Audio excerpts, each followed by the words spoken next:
चुगलखोर पड़ोसन। क्या कर रहे हो? छत पे जाके अखबार पढ़ूंगा। बस यही करो।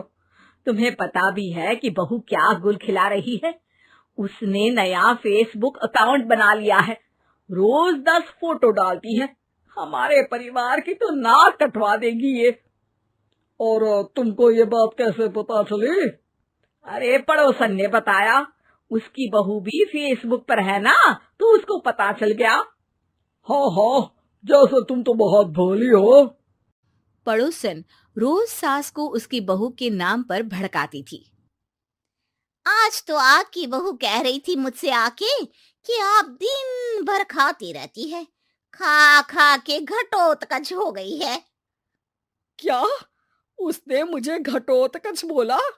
अरे वो खुद ना कटी सुपर्णखा है। आप कह रही हो तो सही होगा, लेकिन आप उसको बताना मत कि मैं ये सारी खबरें आपको देती हूँ। शाम को जब बहू पड़ोसन के पास जाती है, आज तो तेरी सास तुझे सुपर्णखा कह रही थी, कल ताड़का भी कह देगी। पता नहीं इतनी अच्छी बहू मिली है, फिर भी वो तुझे राक्षसिनी क्यों समझती है? आप कितनी अच्छी हैं। आप मेरी सास की हर बात मुझे बता देती हो, वरना मुझे पता ही नहीं चलता कि वो मेरी पीठ के पीछे इतनी बुरी बात करती है।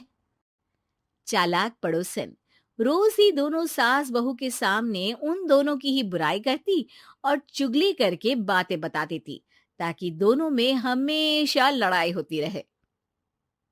आपने तो बस छत पे बैठ के अखबार पढ़ना है और चाय के घूंट पीना है।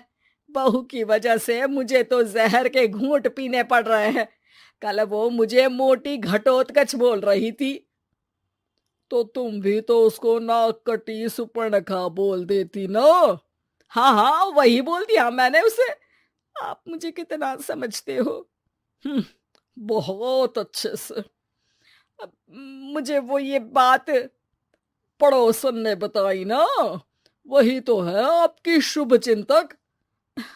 पर मैं इस बहू को ना सबक सिखा के ही रहूंगी। जरूर सिखाना चाहिए, पर आज तुम मेरे साथ शाम को छत पे बैठना, एक तरकीब बताऊंगा। बिल्कुल बिल्कुल, कितना ध्यान रखते हो जी आप मेरा। मैं ना सब ध्यान रखता हूँ। शाम को जब सास और ससुर छत पर बैठे होते हैं कि यहाँ खड़ी हो जाओ, यहाँ से ना तुमको पता चल जाएगा कि बहू की अगली चाल क्या है। अच्छा, कैसे? सवाल मत पूछो, जैसा कह रहा हूं वैसा करो। थोड़ी देर में ही छत पे बहू की आवाज आने लगती है। मेरी सास लायक ही नहीं है। मुझे पता होता तो सास बहू की भी कुंडली मिलवा लेती पहले ही। तेरी सास तो मुझे भी पसंद नहीं है। मेरे पास जब भी आती है तेरी बुराई करती रहती है। कभी सुपर्णखा कहती है, कभी हिडिंबा कह के कामचोर भी बोलती है। अरे कभी कभी तो चुगलखोर भी बोल देती है। काश आप जैसी होती मेरी सास। ऊपर छत पे पड़ोसन और बहू की आवाज सुन के सास के होश उड़ जाते हैं। समझी? जी समझी। सुबह तुम्हारे सामने ये बहू की बुराई करती है और शाम को बहू के सामने तुम्हारी। मतलब आप सिर्फ अखबार नहीं पढ़ते, सारी खबरें भी रखते हैं। अब तो इस पड़ोसन को भी सबक सिखाना पड़ेगा। शाम को सास बहू को जाके पड़ोसन की साजिश के बारे में बता देती है। हाँ, मुझे माफ कर दो माँ जी। तुम भी अपनी माँ जी को माफ कर दो, इन्होंने भी तो तुमको बहुत कुछ कहा है। अरे बस बस, अब ये सोचो कि पड़ोसन को सीधे कैसे करना है। अगले दिन सुबह पड़ोसन सास का इंतजार कर रही होती है, लेकिन वो देखती है कि वहां सास और बहू एक साथ आ जाते हैं। अरे अरे आज दोनों एक साथ।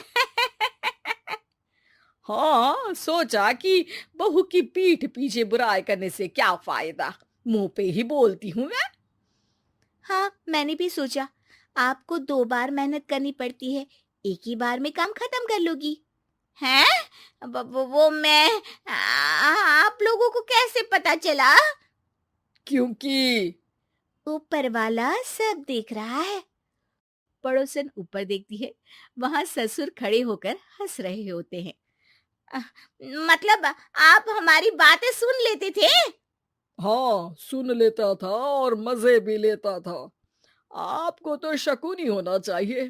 क्या चाल खेली है आपने, एकदम सास बहू के सीरियल जैसी।